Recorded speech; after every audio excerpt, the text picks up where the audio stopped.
Bonjour, bienvenue dans le rendez-vous politique des Indes Radio, Métro News et LCI. Nous recevons aujourd'hui Jean-Christophe Cambadélis, bonjour. Bonjour. Premier secrétaire du PS à la veille des élections européennes, vos premières élections à la tête du parti. Alors, Christophe Joly, rédacteur en chef de Métro News, et Frédéric Delpech, chef du service politique de LCI, sont avec moi pour vous questionner pendant 50 minutes, alors sur les enjeux de ce scrutin, puis sur l'actualité aussi, qui se rencontre aujourd'hui à travers la tribune de Nicolas Sarkozy dans Le Point, alors qui propose plein de choses, la création d'une grande zone économique franco-allemande, la suspension de Schengen et la création d'un Schengen 2 avec des pays plus homogènes en matière d'immigration. Alors vous avez lu cette tribune, j'imagine, qu'est-ce qu'elle vous inspire ? Écoutez, je trouve que c'est une critique sévère, mais juste, des 10 ans de droite à la tête de l'Europe. Parfois on se demande pourquoi tout ce qui est proposé n'a pas été engagé avec Madame Merkel. Et puis sur le fond, qu'est-ce que c'est que cette tribune ? C'est le plaidoyer en creux du Merkozy, qui a été critiqué par l'ensemble des peuples d'Europe et qui nous a conduit à la situation que nous connaissons aujourd'hui.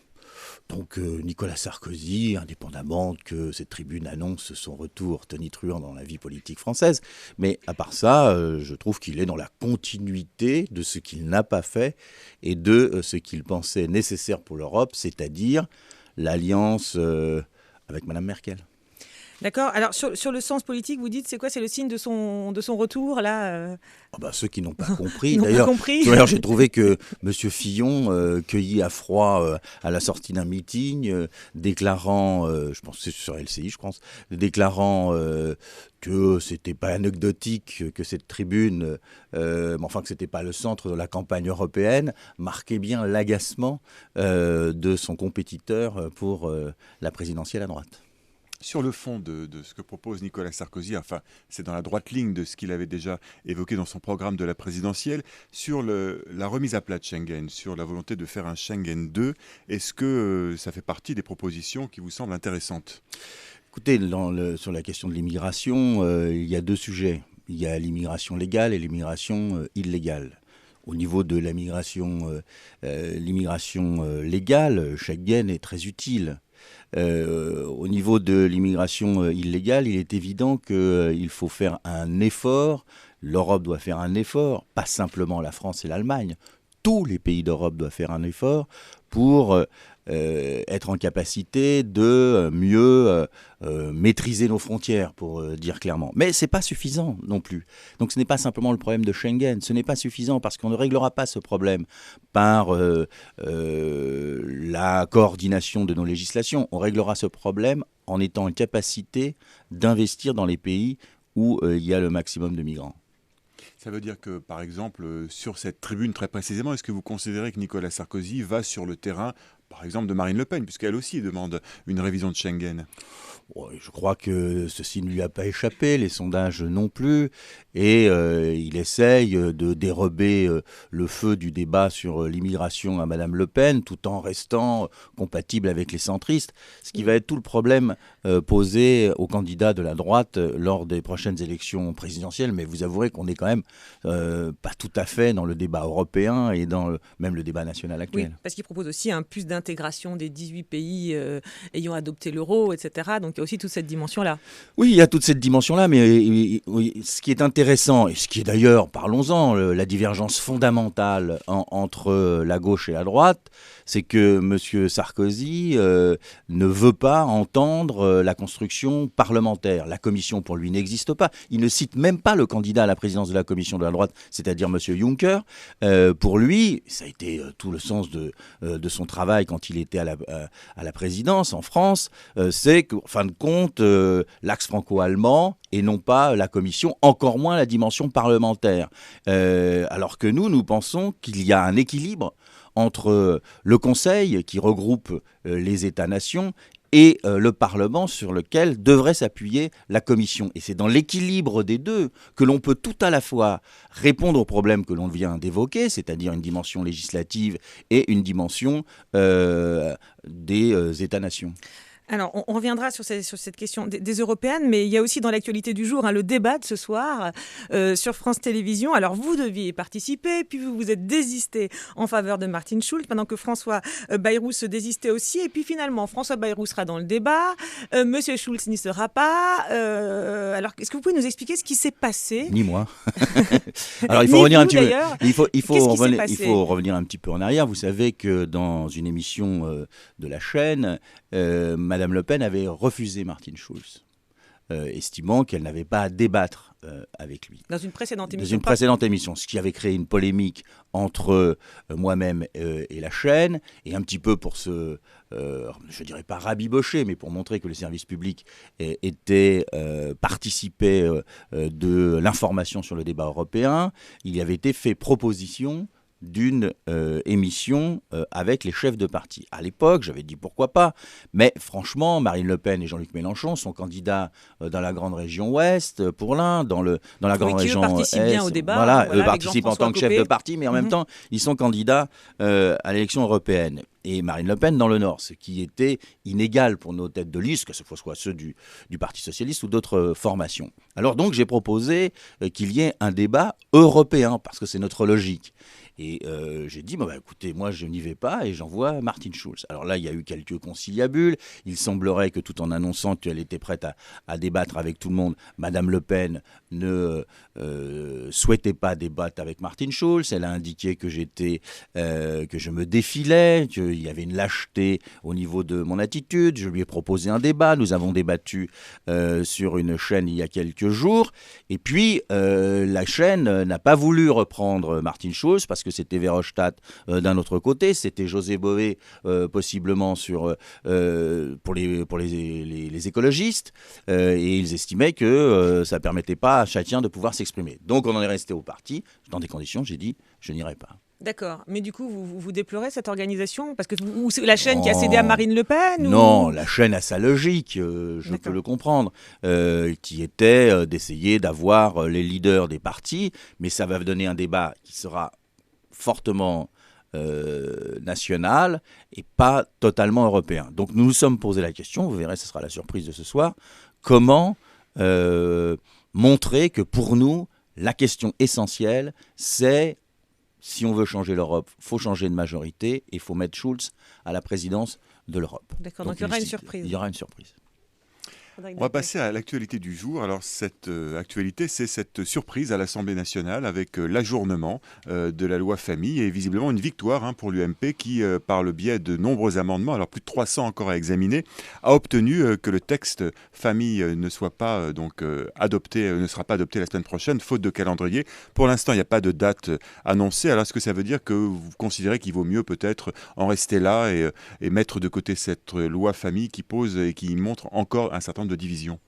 Pas du tout. Là, il y a un petit coup de jarnac parlementaire, comme il en existe quelquefois. Le Parti socialiste, dans l'opposition, en avait obtenu quelques-uns de cette manière. Et on se souvient comment la droite avait hurlé au blocage des socialistes. Bon, à partir de là, il va falloir que cette loi revienne à l'ordre du jour.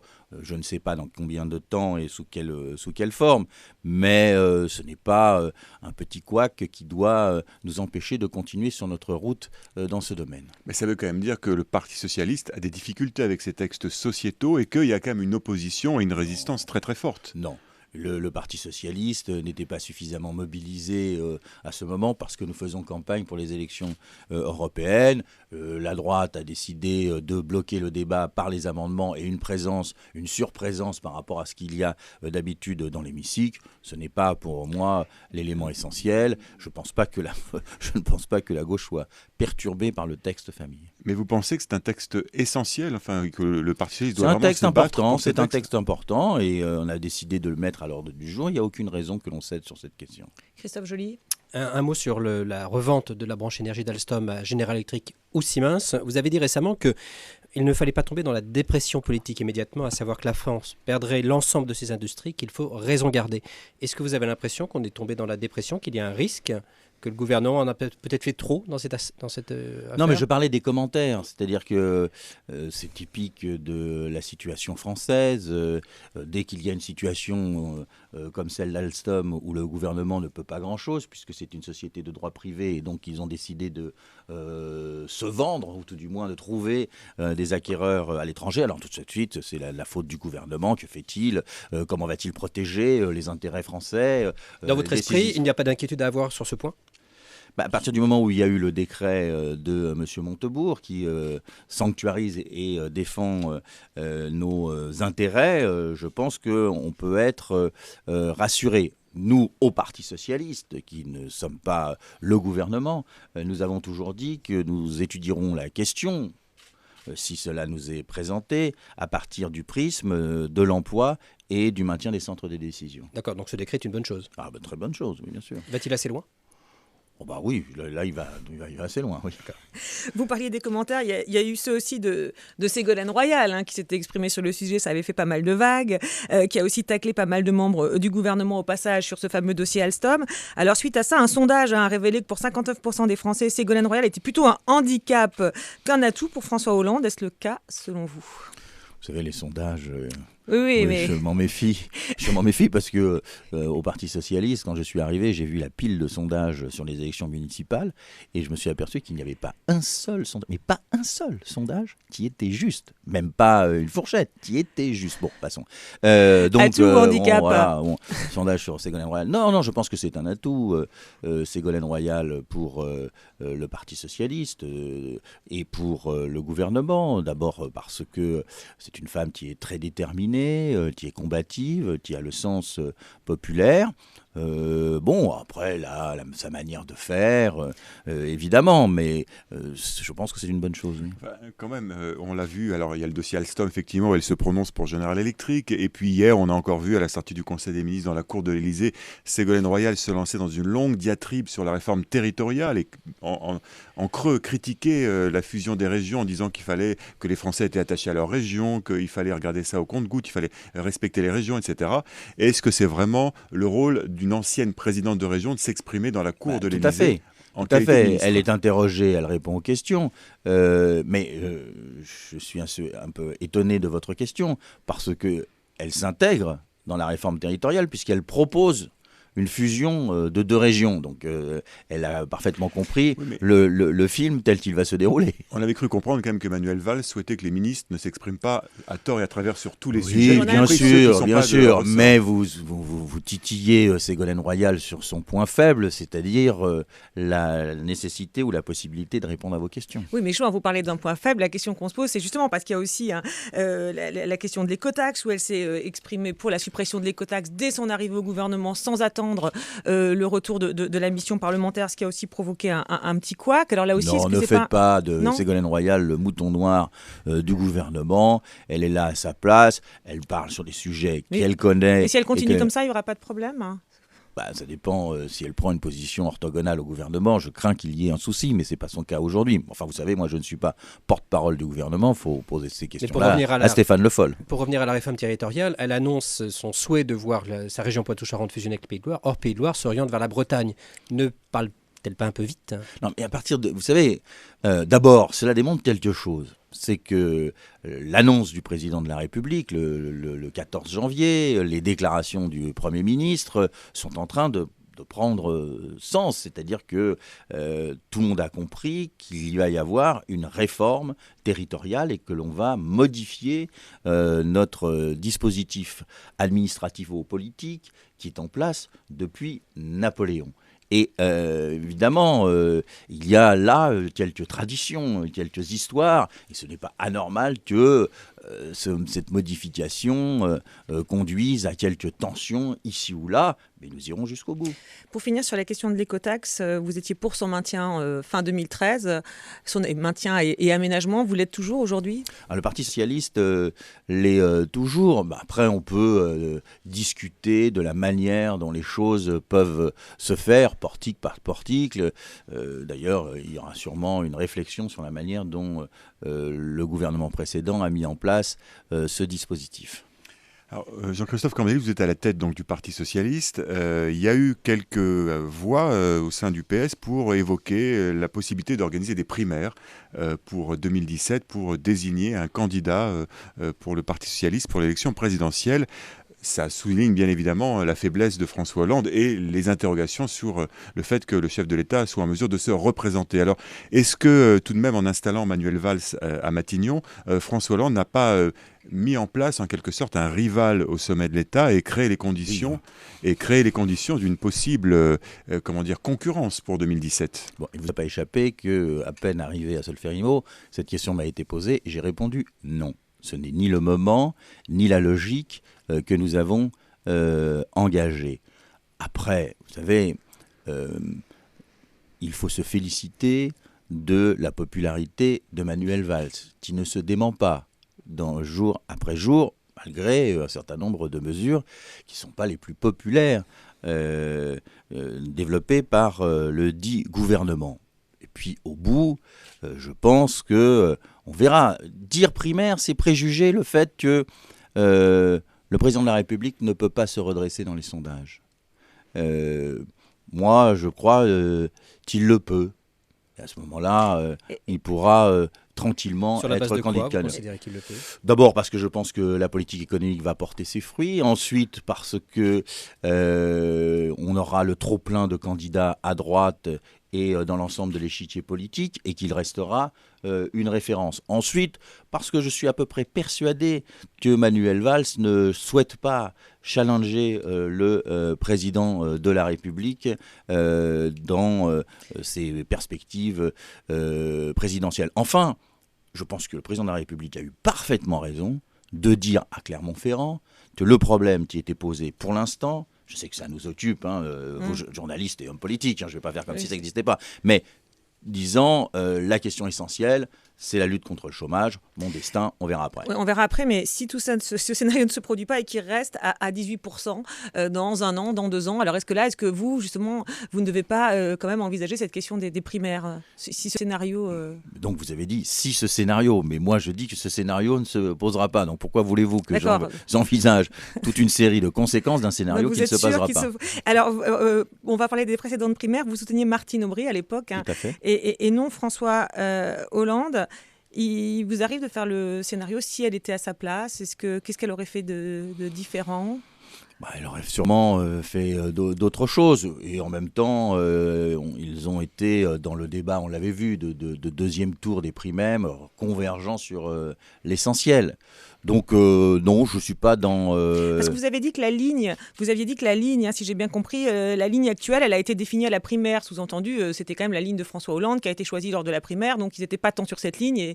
Et alors quoi? Et alors on peut revenir sur cette ligne, ou alors on ne peut pas, justement? C'est une question que l'on me posait sur le fait que le président de la République avait décidé cette orientation. J'ai répondu oui, dans les primaires, les citoyens, 3 millions quand même, ont désigné l'orientation, ont estimé que l'orientation que proposait François Hollande, à savoir les 3% avant la fin du quinquennat, qui fixait quand même un horizon économique et d'un certain point de vue politique, c'était ce qu'il fallait pour la gauche. Bon, moi, je suis un démocrate. À partir du moment où l'autre orientation, qui était celle de Martine Aubry, a été battue, je respecte la majorité dans la gauche. C'est comme ça que je me comporte. Oui, mais c'était l'autre orientation. Du coup, on se demande si il ne vous arrive pas de regretter finalement l'autre orientation. Mais que je le regrette ou pas n'a aucun problème, et ça n'intéresse personne. La question, c'est qu'aujourd'hui, nous sommes dans cette situation. Et on ne peut plus changer d'orientation.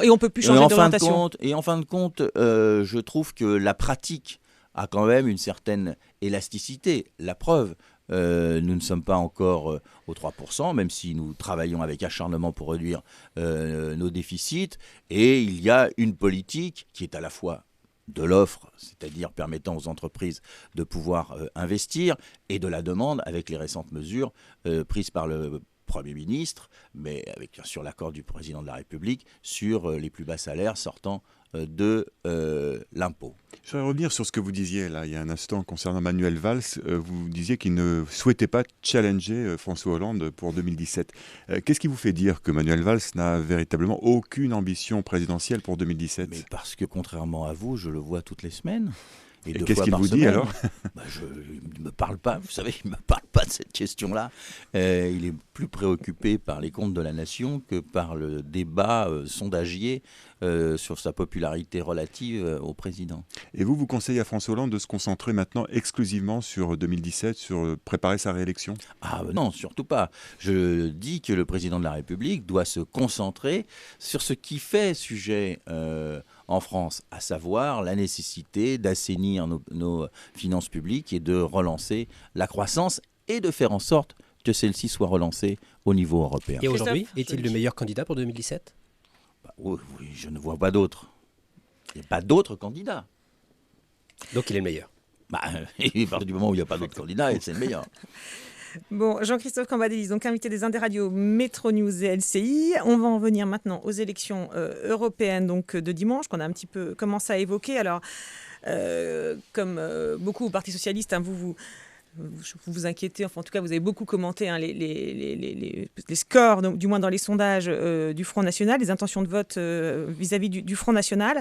Quand on revoit les critiques très violentes de certains socialistes ces derniers mois vis-à-vis de Bruxelles, de l'Europe, hein, notamment Claude Barthelone qui se définissait comme eurosceptique Barroso, Arnaud Montebourg qui comparait l'Europe à la cavalerie américaine qui arrive quand tout le monde est scalpé, à l'idiot du village mondial. Est-ce que ces formules choc n'ont pas finalement alimenter le moulin du Front National? Est-ce qu'elles n'étaient pas regrettables, toutes ces formules choc? Est-ce qu'elles n'ont pas un peu créé la confusion? Non, pas du tout. Qu'est-ce que nous pensons? Nous pensons que ça fait 10 ans que la droite administre l'Europe et qu'elle nous a conduit à la situation que nous connaissons aujourd'hui, tant sur le plan économique, qui est une récession continentale, que sur le plan politique, qui est la montée des eurosceptiques. Bon, sont même parfois des europhobes. Donc nous le disons. Si nous faisons l'inverse, si nous disons ça se passe pas trop mal, on collabore ensemble au Parlement européen, c'est très très bien avec l'ensemble des gouvernements. Alors qu'est-ce que l'on va nous dire? On va nous dire voilà, c'est le consensus européen, ce consensus mou européen qui provoque la montée des eurosceptiques. Donc moi je suis plutôt favorable à un débat droite-gauche en Europe. Plus il sera clair, plus il sera net. 10 ans qu'ils sont en place, nous proposons une alternative. Plus on pourra contenir les taper frontifs. très violemment comme ça. Ah ouais, puis ils y vont pas non plus avec le dos de la cuillère. Ça fait partie du débat politique. Mais vous savez, le Front National, en fin de compte, il n'est fort que de l'abstention. Car élection après élection, c'est le même type de votants. Ils sont là, ils sont plus déterminés. On essaye d'ailleurs de les solidifier en faisant revenir un certain nombre de débats nauséabonds. Mais voilà, c'est ça. S'il y a un débat gauche-droite normal et qu'il y a des décisions, enfin qu'il y a un investissement, je vais y arriver, de nos concitoyens dans le vote, à partir de là, il y aura une majorité d'opposition et le Front National sera relativisé. Vous parlez du débat effectivement droite-gauche qui doit exister au niveau européen, mais est-ce qu'il n'y a pas quand même le voyage de François Hollande là, qui a été rendre visite à Madame Merkel, qui a un peu brouillé les cartes, parce que là, on l'a vu en pleine campagne, alors que justement le PS fait campagne contre, on va dire, la droite européenne, à aller tutoyer Madame Merkel, parler de l'Europe qu'il veut construire avec elle. Est-ce que tout ça, ça brouille pas un peu le message? Non, parce que vous savez, le Conseil, c'est le lieu du compromis entre les États. J'ai essayé de l'expliquer tout à l'heure.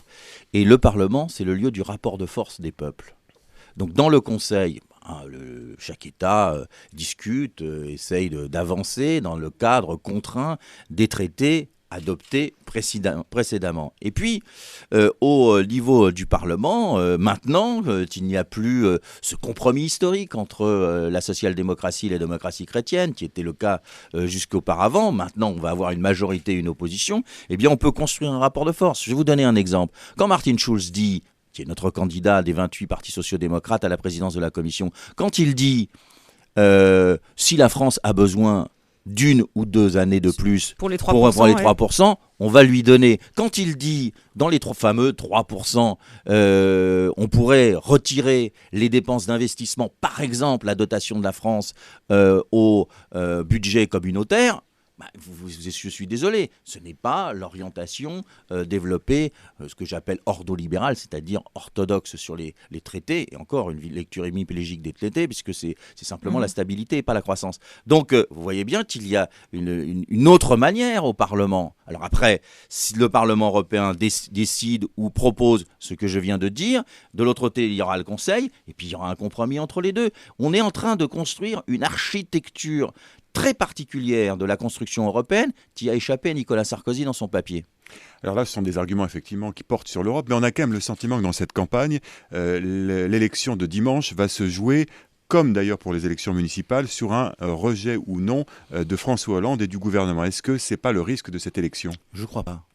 Je crois, franchement, je sais que c'est la campagne que voudrait mettre en place M. Copé, puisque son seul argument, c'est le deuxième carton rouge à François Hollande. Mais pour des raisons qui sont indépendantes du Parti socialiste et de l'UMP, parce qu'il y a eu la campagne menée aussi par le Front National, c'est la question de l'Europe qui est au centre. Il y a ceux qui estiment qu'il faut en sortir, il y a ceux qui estiment qu'il faut continuer ce qui a été administré jusqu'ici, et puis il y a ceux qui disent qu'il faut changer, de différentes façons d'ailleurs, évidemment. Non, je trouve que dans cette campagne, qui est un peu courte, la question européenne a quand même été au centre.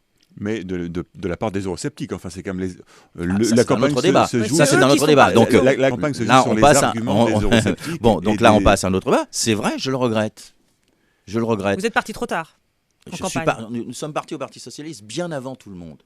Bien avant tout le monde, parce que nous pressentions cela. Mais je le regrette parce que on a mis au centre le Front National. Vous avez vu les recommandations du CSA qui a estimé que ce soit dans le service public ou que ce soit dans le privé, que l'avance du Front National dans les médias finissait par poser problème. Pourquoi ? Parce que dans les premiers sondages qui ont suivi les élections municipales, on a estimé que le Front National arrivait en tête. Donc c'était l'information même avant l'information. Dès l'automne même. Dès l'automne même, oui. Donc évidemment, on a été au-devant de ce qui devrait être le scoop de cette élection. On les a mis au centre, et c'est, là je partage cette analyse de M. Placé, c'est l'autoréalisation. C'est-à-dire, comme il doit être au centre, on les invite sur les chaînes, on en fait le centre du débat médiatique, ce qui est dommage. On a quand même eu le sentiment que c'était plus les arguments des eurosceptiques, voire des europhobes, y compris dans votre propre parti, y compris à l'UMP, qui portaient davantage et sur lesquels il y avait un réel débat. Plus que... Je vous arrête ici pour vous dire quand même que vous avez remarqué, parce que vous connaissez ça très bien et vous analysez tout cela,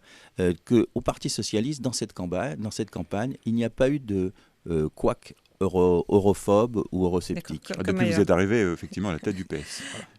Mais avant, il y a eu quand même, comme le soulignait Hélène Risser, quelques voix fortes, y compris au gouvernement, pour se démarquer de l'Europe. Pour se démarquer de Madame Merkel. Et de Barroso. Pas tout à fait, enfin, de Barroso. On retient quand même on retient se démarquer de l'Europe. Non. Alors là, pour Claude Barthelone, sûrement pas. Mais bon. Et alors, sur les thèmes, il y a le front de gauche, comme les souverainistes de droite, qui parlent beaucoup de ce fameux poulet à la Javel, qui pourra arriver dans nos assiettes à la faveur du traité de libre-échange Europe-États-Unis. C'est un des thèmes de la campagne. Qu'est-ce que ça vous inspire pour vous ? Ils ont raison et c'est un danger, ou alors ils jouent sur la peur, là encore ? Il faut toujours faire attention quand les traités sont en négociation. Mais franchement, allez, prenons la partie américaine. M. Barack Obama n'a pas la majorité au Congrès. Il va y avoir des élections de mi-terme. Donc ce sujet important ne va pas intervenir avant 3, 4 ou 5 ans. Et je crois que ceux qui n'ont pas de candidats ayant la possibilité de l'emporter lors des élections européennes à la présidence de la Commission, essayent de trouver, je peux le comprendre, des arguments ou une campagne pour mobiliser les leurs et les appeler au vote utile. Donc bon, c'est de bonne guerre, mais c'est pas. Non, on peut avoir peur. Il y a des éléments mis sur la table par les Américains qui sont proprement inacceptables. Mais le poulet à la Javel, les normes américaines, qui sont pas les normes européennes. Mais cela m'étonnerait. Enfin, je peux peut-être me tromper. D'abord, moi, je demande la transparence. dans ces négociations. C'est invraisemblable qu'il n'y ait pas de transparence. Et s'il y a un nouveau président de la Commission, Martin Schulz l'a déclaré, il faudra que, en temps et en heure, nous soyons au courant de ce qui se négocie. D'abord, ça serait un intérêt pour les Européens parce que cela mettrait les peuples dans le jeu et créerait du rapport de force avec les Américains si ces derniers veulent vraiment un traité transatlantique. D'accord, donc à certaines conditions, vous n'êtes pas inquiet de la teneur de ce traité. Juste échange, sinon rien. Voilà nos slogans. Ce qui veut dire que dans l'hypothèse où, les normes sanitaires sont suffisantes, c'est le cœur du sujet et où il y a plus de transparence, vous signeriez, y compris à 3, 4, 5. Pas simplement. Nous avons fixé 10 conditions. Bon, je ne vais pas vous les égrener, mais il y a aussi les services publics, il y a la possibilité d'intervenir dans les dépenses publiques, la possibilité d'intervenir dans les offres d'intervention publique aux États-Unis. Bon, il y a beaucoup de choses qui sont posées. Il n'y a pas que les normes sanitaires, elles sont très très importantes, ou de l'agroalimentaire. Et concernant pour les Français. Ah bah évidemment. Mais il faut savoir que la position française est très forte. Elle a été suivie sur les questions de l'audiovisuel et du cinéma. Qui sont exclus des discussions. Exclus des discussions. Ça n'a pas été sans mal. Mais on construit l'Europe à 28, et moi je vois que par exemple dans le Parti socialiste européen, nos amis du nord de l'Europe, les Suédois, les Danois, etc., eux sont plus allants que nous pour le poulet, non pas pour le poulet, mais pour obtenir un accord sur les normes. Et in fine, la France a plus à gagner qu'à perdre à signer ce traité, ou l'Union européenne. Ça dépendra ce qu'il y a dedans. Il faudra analyser. Mais l'idée de favoriser les échanges entre l'Union européenne et les États-Unis. C'est pour ça que nous ne sommes pas sur la position du Front de gauche et du Front national. Nous estimons que on ne va pas interdire à la France, on ne va pas développer la politique du Parti communiste des années 50. On ne va pas interdire la France de discuter avec, c'est un peu paradoxal, avec les États-Unis pour essayer de créer des conditions d'échange au niveau commercial.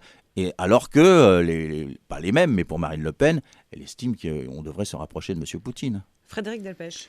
On parlait donc de la campagne des Européennes, il y a l'après-campagne des Européennes, et donc dès dimanche soir, voire lundi, que doit faire le gouvernement, que doit faire François Hollande en particulier? Est-ce qu'il doit parler très rapidement aux Français pour tirer les enseignements du scrutin de dimanche? Je crois que d'abord il faut attendre les résultats pour savoir comment on doit y répondre. Ou les commenter. Le Parti socialiste le fera dès dimanche soir, je vous l'annonce. Le Premier ministre s'exprimera sûrement après, je ne sais pas si c'est le dimanche ou le lundi. Et j'imagine, mais je n'en sais rien, je n'ai pas d'informations plus précises que cela, que le président de la République sera amené à les commenter. Tiens, lors du sommet européen, c'est un bon moment pour analyser devant l'ensemble des Européens le résultat. Mais avant, est-ce qu'il doit s'adresser aux Français dès lundi soir, par exemple? Franchement, loin de moi. Vous savez, j'essaye de faire en sorte que le Parti socialiste procède du Parti socialiste. Alors, déjà vis-à-vis du gouvernement, mais alors par rapport au président de la République, franchement, je ne suis pas ni donneur de conseils, ni coach. Voilà, mais on va prendre la question un petit peu différemment. Si, comme les sondages, certains sondages le laissent entendre, le Front National arrive en tête dimanche soir, ce qui crée quand même un événement politique en France pour une élection nationale en Europe, comment le président de la République peut rester silencieux? La France sera abîmée. Tout le monde le comprend. Vous en ferez les titres, vous en ferez l'analyse. Et ce sera l'objet de nombreux débats et de nombreux tables rondes dans toutes les émissions. Bien. Et évidemment que le président interviendra, mais il interviendra, à mon avis, en tout cas d'espèce. Que le Front National soit en tête, qu'il soit en 2 ou qu'il soit en 3. Il interviendra. Pourquoi? Parce qu'il y aura eu un vote européen. Et peut-être, je le souhaite, les sociodémocrates en Europe seront en tête. Donc, le débat, indépendamment de la discussion sur l'abstention, sera, à ce moment-là, vous le verrez, est-ce que l'on respecte ce vote ou est-ce que l'on ne le respecte pas? Il va y avoir un important débat sur la lecture des traités.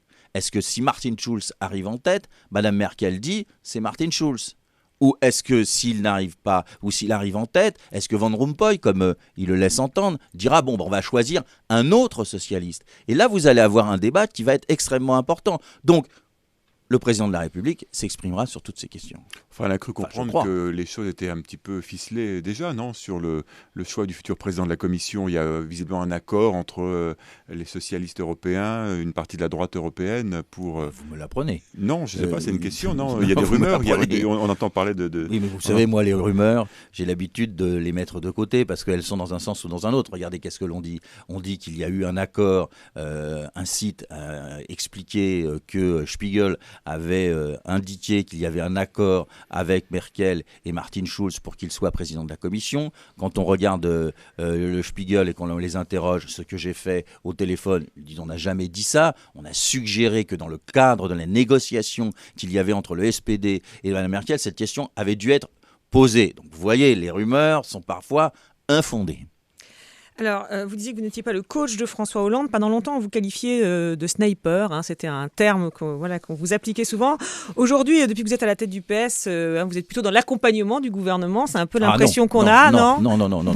Je ne suis pas dans l'accompagnement. Non, mais je plaisante un peu comme ça, mais je ne suis pas dans l'accompagnement. C'est ce que j'explique au Bureau national. C'est que sur tous les sujets, je souhaite que ce soit les grands sujets sur les questions des plans d'économie ou sur la réforme territoriale ou sur la question européenne, le Parti social, ou les petits sujets comme encore hier sur la question de la SNCF et ses rails qui ne correspondaient pas aux voitures, je souhaite que le Parti socialiste ait sa propre position, solidaire en tout cas, évidemment solidaire au bout, mais il procède de ses militants, de ses congrès, de ses positions traditionnelles. Solidaire, mais éventuellement critique, parce qu'on n'en a pas entendu beaucoup, là, des prises de distance là, depuis 2 ans. Éventuellement critique, mais il faut être, la critique doit être utile.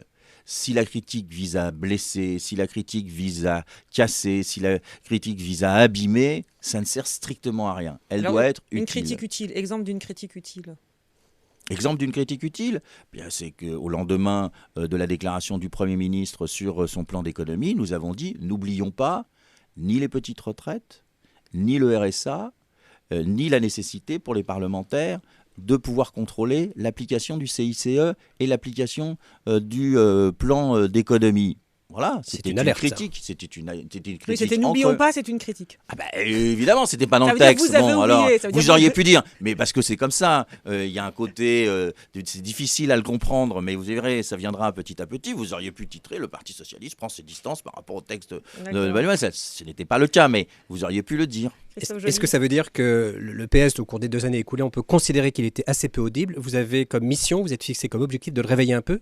En critiquant, par exemple, parfois... Oui, mon objectif est tout à la fois que le Parti socialiste soit en capacité de donner le sens, d'expliquer ce qui se passe, de dire où nous allons, de réifier, si on peut permettre cette formule, le débat droite-gauche, et puis, sur chaque sujet, être un partenaire, non pas junior, mais un partenaire respecté du gouvernement, ayant, lui, capacité de peser sur les décisions gouvernementales. Et vous estimez qu'il n'a pas assez pesé au cours des 2 années écoulées, par exemple? Il a eu des difficultés à peser, et on a été plus souvent, mais vous savez, j'étais membre de la direction, je me jette la pierre aussi. Nous avons plus souvent été dans la solidarité, dans le commentaire des décisions. Dans l'excès de solidarité, presque.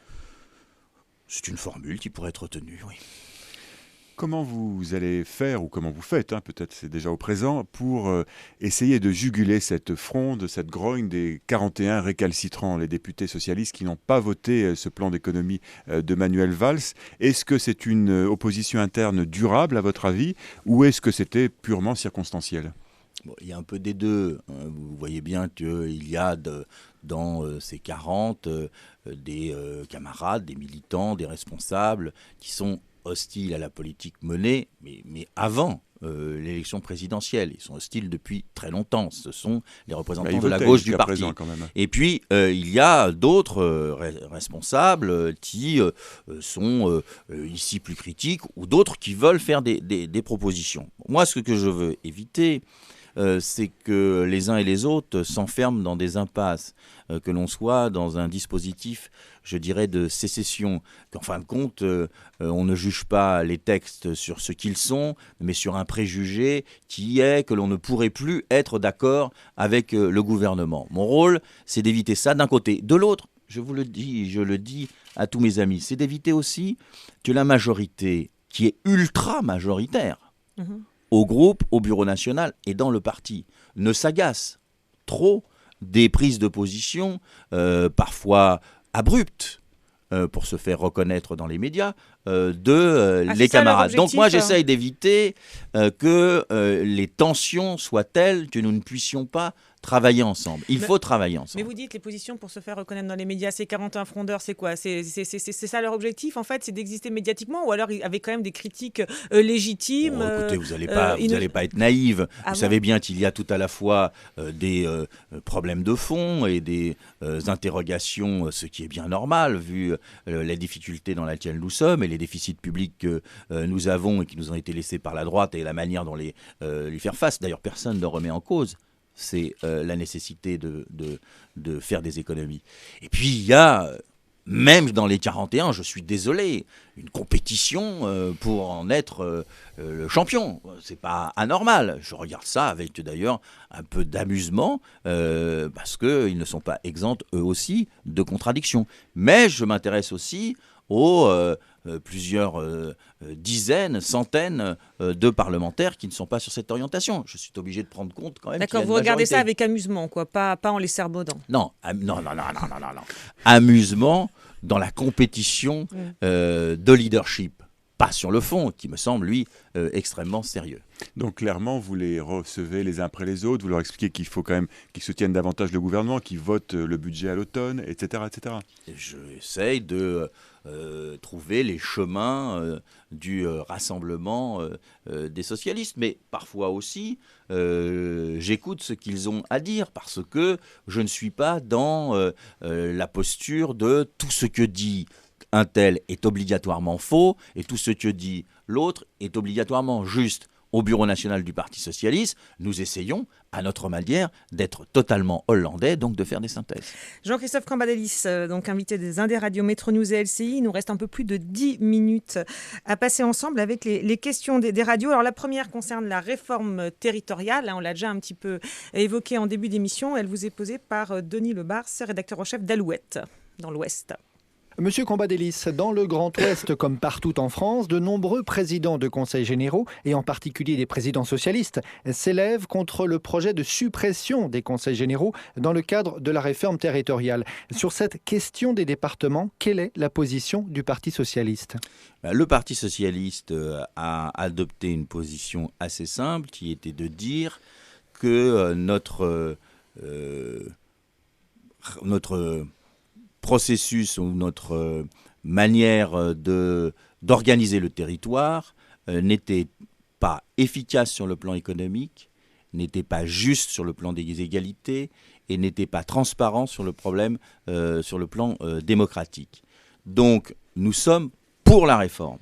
Et d'ailleurs je dis à ces présidents de conseils généraux, je comprends leur interrogation, c'est que le Parti socialiste est pour la réforme, pour une efficacité de la puissance publique, qu'elle soit de l'État ou qu'elle soit des collectivités locales.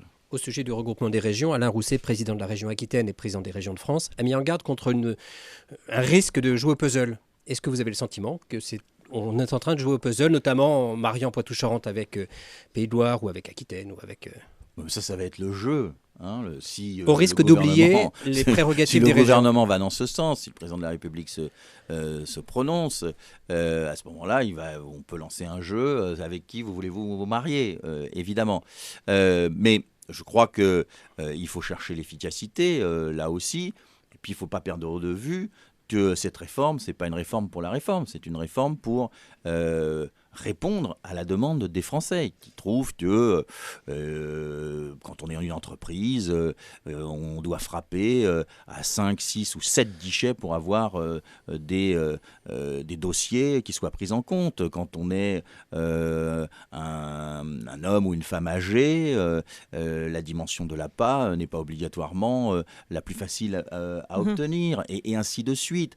On ne peut pas dire, je comprends parfaitement mes amis présidents de conseils généraux et présidents de régions, mais on ne peut pas dire que tout va bien dans notre système administrativo-politique français. On ne peut pas le dire, donc il faut faire de la réforme. Et moi je souhaiterais que plutôt que de critiquer, de dire c'est pas bien ou ça ne va pas, on fasse des propositions. Le Parti socialiste va en faire. Et vous avez dit qu'il fallait que tout soit clair au moment des élections. Du coup, est-ce que vous êtes pour éventuellement le report d'un an des élections régionales ?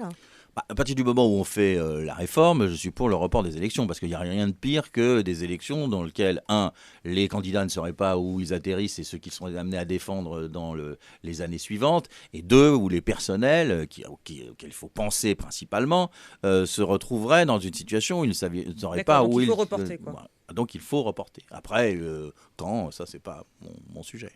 Alors, autre question maintenant d'une autre radio, France Maghreb 2, sur les contrôles au faciès et le droit de vote des étrangers.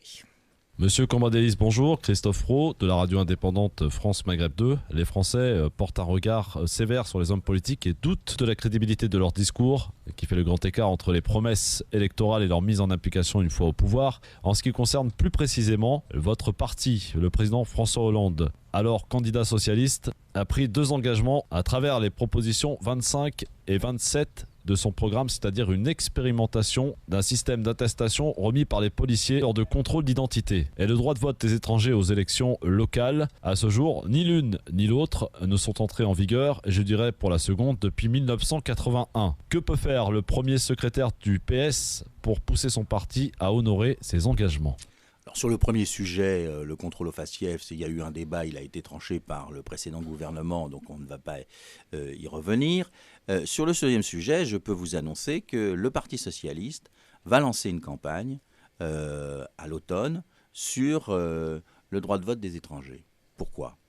Parce que nous sommes bloqués aujourd'hui par le fait que les partis de droite, au Sénat et même à l'Assemblée nationale, refusent d'avancer sur ce sujet. Certains avaient dit qu'ils étaient plutôt favorables au lendemain de l'élection, et puis ils se sont ravisés. Donc, ça bloque la voie de la réforme constitutionnelle par la voie parlementaire. Donc, ça veut dire qu'il faudrait un référendum. Mais vous savez que pour avoir un référendum, il faut que les 2 chambres soient d'accord. Donc, on est encore dans le domaine parlementaire. Donc moi, je pense que si on veut arriver à cette grande réforme, qui a toujours été bloquée par la droite, pas par la volonté de la gauche, il faut créer un rapport de force. Donc moi, j'appellerai à l'automne tous ceux qui pensent qu'il est nécessaire qu'il y ait le droit de vote des étrangers en situation régulière, évidemment, etc., participent à cette campagne. Vous disiez récemment que pour faire avancer la société, il faut rassembler. Vous avez le sentiment qu'on peut rassembler les Français autour de cette question ? Oui, parce que les Français ne sont pas xénophobes. Les Français ne sont pas dans la haine de l'autre. Les Français ne sont pas du tout sur la thèse du Front National. Mais sont-ils prêts pour autant à accorder le droit de vote ? Je vais y aller. Ils ne sont pas du tout sur la thèse du Front National, qui est qu'il faudrait séparer quelque part les Français de souche des Français de papier, ceux qu'ils sont devenus, comme ma famille par exemple, ou comme Manuel Valls, qui était au point de départ catalan et espagnol. Ils ne sont pas là-dessus. Enfin, majoritairement. Et puis, je pense et je vois dans les sondages qu'ils évoluent. Parfois, ils sont majoritairement pour, parfois, ils sont majoritairement contre. Donc, vous espérez par cette campagne faire évoluer... Voilà, j'ai plus besoin de parler alors. Bon, alors, il nous reste 4 minutes. On a encore deux questions. Pardon, on va finir. Donc, une question qui devrait inspirer l'ancien responsable des questions internationales que vous étiez au PS, donc posée par Stéphanie Hartmann d'Africa numéro 1. Bonjour, Monsieur Cambadélis. François Hollande a fait venir 5 chefs d'État africains à Paris ce samedi pour évoquer les questions de sécurité. Certains en Afrique s'étonnent que ce sommet se tienne à Paris alors qu'il aurait pu se tenir sur le continent africain principal concerné. Qu'en pensez-vous? N'est-ce pas un mauvais signal envoyé aux opinions africaines alors même que la France se défend de jouer les gendarmes en Afrique? Je crois que c'était le plus simple et que tous les chefs d'État l'ont accepté. Donc si les chefs d'État africains n'ont pas demandé que ça se passe en Afrique, je ne vois pas pourquoi la France aurait dû le faire. Et enfin, dernière question de Radio Orient posée par Loïc Barrière. Bonjour Jean-Christophe Cambadélis, vous vous êtes longtemps occupé des questions internationales au PS. Alors j'aimerais avoir votre sentiment sur l'avenir de la Syrie. Regrettez-vous que les États-Unis n'aient pas voulu intervenir contre le régime de Bachar el-Assad? Autre pays, la Tunisie. Pensez-vous que la France et l'Union européenne ont une responsabilité particulière vis-à-vis de ce pays? Enfin, la question israélo-palestinienne. Pensez-vous que la France doit exercer davantage de pression sur le gouvernement israélien qui poursuit sa politique de colonisation et continue à maintenir des centaines de Palestiniens en détention administrative?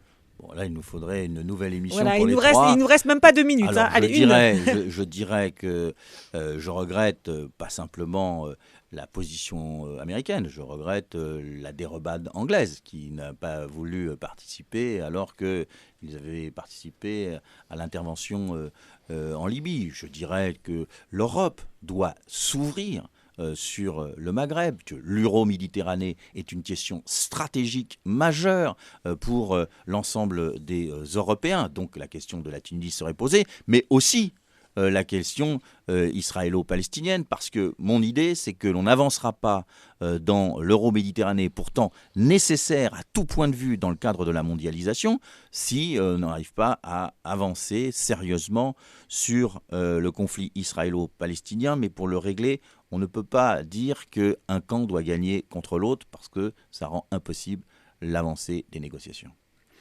Pour conclure cette émission, Jean-Christophe Cambadélis, dimanche soir, vous allez peut-être être le chef d'un parti socialiste qui va prendre une nouvelle sanction électorale en pleine figure. Alors est-ce que la montagne n'est pas impossible à gravir, pour résumer les choses? D'abord, je n'en suis pas certain. Et ensuite, nous avons parfaitement compris la séquence dans laquelle nous étions avec l'ouverture des élections municipales. Donc nous allons travailler. Donc vous avez compris la séquence, vous avez compris que vous ferez quoi, 16%, pas plus, quoi. C'est ça. On en reparlera au soir des élections. Moi, je sens que ça monte. Hein. Et ça vous monte. savez que dans toutes les élections européennes, pour nos auditeurs, toutes les élections européennes se sont cristallisées le jeudi avant les élections. Ah, c'est aujourd'hui alors. C'est aujourd'hui. D'ailleurs, c'est pour ça que je suis là. D'accord. Alors, et donc pas de pronostic, un espoir, quelque chose qui serait... parce que vous aviez fait quelques pronostics il y a quelques temps, vous en faites un, là justement, puisque ça se cristallise aujourd'hui, dites-vous. Je dirais que tout est possible, même le meilleur. D'accord. Bon, ce sera le mot de la fin. Merci Jean-Christophe Cambadélis d'avoir participé au rendez-vous politique des Inter Radio, Métro News et LCI.